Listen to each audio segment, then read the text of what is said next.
अस्सलाम वालेकुम and welcome to my YouTube channel. उम्मीद है आप लोग खैरियत से होंगे।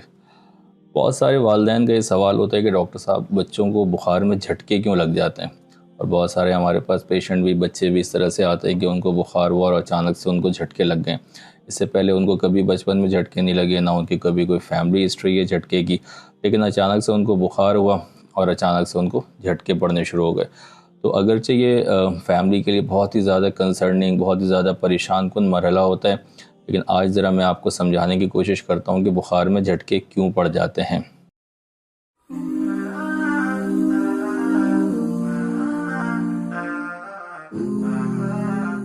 तो देखें, दरहकीकत बच्चों में आम तौर पे 6 महीने से लेके 6 साल तक की उम्र के जो बच्चे हैं, उनका ब्रेन चूँकि डेवलपिंग फेज़ के अंदर होता है, अभी वो बन रहा होता है, तैयार हो रहा होता है एडल्ट ब्रेन की तरह। तो उनके उनके अंदर जो नर्व्स होती हैं, जो न्यूरॉन्स होते हैं, अल्लाह ताला ने दिए हुए होते हैं, तो उसके ऊपर एक शीट की कमी होती है जिसको आप कहते हैं माइलिन शीट। आसान अल्फाज में अगर मैं समझाऊँ आपको, तो जिस तरह से बिजली की तारें होती हैं, तो उन तारों के ऊपर एक रबर की पट्टी होती है ताकि करंट बाहर ना आए। अगर आप उस तार को टच कर लें तो वो करंट आपको ना लगे, उसकी हिफाजत के लिए, उसकी इंसुलेशन के लिए होती है। तो इसी तरह से दिमाग में अल्लाह ताला ने बहुत सारी तारें फिट की हुई होती हैं, लेकिन छोटे बच्चों में 6 महीने से लेकर 6 साल तक के बच्चों में उन तारों के ऊपर रबर की पट्टी या माइलिन शीट नहीं होती। इसी वजह से अगर कभी बुखार हो जाए तो वो तारें आपस में जुड़ जाती है, शॉर्ट सर्किट हो जाता है और बच्चे को झटके पड़ जाते हैं। अच्छा, अमूमन ये सिलसिला 6 महीने से 6 साल तक के बच्चों में होता है और ज़्यादातर ये हल्के बुखार में होता है। आवाम हमारी समझती है कि शायद बहुत तेज़ बुखार में झटके पड़ जाएंगे, तो ऐसा हरगिज़ नहीं है। हल्के बुखार में भी झटके पड़ सकते हैं। तो सबसे ज़्यादा चांस ये होता है कि 100.4 से लेके 102.2 बुखार में सबसे ज़्यादा चांस ये होता है कि बच्चे को झटके पड़ने का ख़तरा रहता है। इसी तरह से अगर बुखार चढ़ने के 24 घंटे के अंदर अंदर सबसे ज़्यादा चांस ये होता है कि बच्चे को झटके पड़ें। अगर बुखार काफ़ी पुराना हो गया है, 4 दिन 5 दिन हो गए बुखार को, तो आम तौर पे झटके पड़ने के चांसेस कम हो जाते हैं।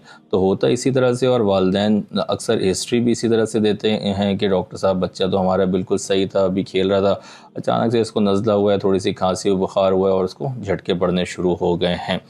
तो ये झटके अमूमन बहुत लंबे नहीं रहते हैं, 1 से 2 मिनट तक ये झटके रहते हैं और उसके बाद फिर बच्चा बेहोशी में चला जाता है या सो जाता है। फिर इसी पैनिक के अंदर आप इसको अस्पताल लेकर आते हैं, वहाँ पर अस्पताल में इसको फिर हम ऑब्जर्वेशन में रखते हैं या देखते हैं उसको।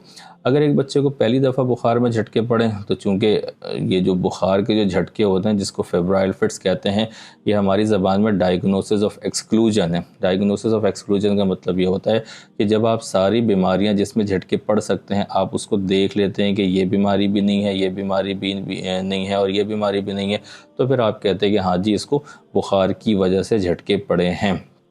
तो आमतौर पे किन किन बीमारियों में बुखार के साथ झटके पड़ जाते हैं, तो जनाब बाज़ दफ़ा मलेरिया के अंदर पड़ जाते हैं, बाज़ दफ़ा गर्दन तोड़ बुखार या मेनिंजाइटिस में हो जाता है, एंसेफेलाइटिस के अंदर ये चीज़ हो सकती है। तो आमतौर पे ये बीमारियां होती हैं जिसके अंदर बुखार के साथ झटके पड़ जाते हैं। तो डॉक्टर टेस्ट करवाते हैं, एडमिट करके ऑब्जर्वेशन के अंदर देखते हैं। अगर ये बीमारियां सामने नहीं आती हैं तो फिर आप कहते हैं कि इसको बुखार के साथ झटके पड़े हैं।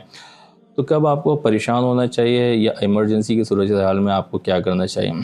तो देखें, जिन बच्चों को बुखार के साथ झटके लगते हैं, टेस्टों में ये बात साबित हो गई है कि कोई गर्दन तोड़ बुखार की अलामत नहीं है, कोई एंसेफेलाइटिस नहीं है, कोई मलेरिया की वजह से इनको बुखार नहीं हुआ, तो ऐसी सूरत के अंदर अगर आपको पता चल गया है कि आपके बच्चे को बुखार में झटके पड़ते हैं, तो कोशिश ये करें कि आपके बच्चे को बुखार ही ना चढ़े। तो 6 साल तक आपने ये ख्याल रखना होता है कि बच्चे को बुखार ना हो। तो जैसे ही आपको हल्की सी भी अलामत लगे, आप बच्चे का मुंह हाथ धुला दें, कपड़े कम कर दें, उसको नहला दें।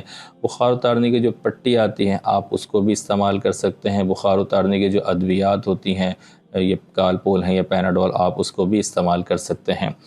अच्छा, अगर आपने सारी कोशिशें की, इसके बावजूद बच्चे को झटके पड़ गए, तब भी आप परेशान ना हो। बच्चे को आप फ़ौरन से करवट से लेटा दें। 1 से 2 मिनट तक बच्चे को झटके की कैफियत रहेगी और उसके बाद फिर बच्चा सो जाएगा। आधे 1 घंटे के बाद बच्चा सोकर उठेगा तो अमूमन आमतौर पे वो नॉर्मल हो जाते हैं। अस्पताल आपको कब आना चाहिए? अगर एक बच्चे को 5 मिनट से ज़्यादा झटके की कैफियत हो तो फिर आपको फ़ौरी तौर पर अस्पताल लाकर दिखाना चाहिए। لیکن یہ اس صورت میں ہے کہ اگر بچے کو بار بار جھٹکے پڑتے ہیں، ٹھیک ہے، بخار کے ساتھ. اگر پہلی دفعہ ایک بچے کو جھٹکا پڑا ہے بخار کے ساتھ تو آپ کو لازمی ہسپتال لے کر جانا ہے. پہلے اس کے ٹیسٹ وغیرہ ہوں گے، پہلے ہم یہ دیکھ لیں کہ کوئی اور سیریس بیماری نہیں ہے، اس کے بعد پھر ہم اس کو لیبل کر دیں گے کہ ہاں بھائی یہ بخار کی وجہ سے اس کو جھٹکے پڑ رہے ہیں، اسی وجہ سے یہ پرابلم ہوئی ہے اس کے ساتھ، ٹھیک ہے. اور اگر زیادہ کمپلیکیشن ہو، مطلب ایک دن میں 2-3 دفعہ بچے کو بخار کے ساتھ جھٹکے پڑ جاتے ہیں، جس کو ہم کہتے ہیں کمپلیکس فیبرائل سیزر، تو ایسی صورت میں ضرور بچوں کے ڈاکٹر کو چیک کروائیں. بچوں کے دماغ کے ڈاکٹر کو بھی دکھا سکتے ہیں، جس کو پیڈیاٹرک نیورولوجسٹ کہتے ہیں، یا جنرل پیڈیاٹریشن کو بھی آپ دکھا سکتے ہیں. تو بخار کے ساتھ جھٹکے یہ بہت ہی کامن سلسلہ ہوتا ہے، بہت ہی کامن بیماری ہیں، بہت سارے ہمارے پیشنٹس کے اندر یہ چیزیں ہوتی ہیں. تو آپ کو گھبرانے کی ضرورت نہیں ہے.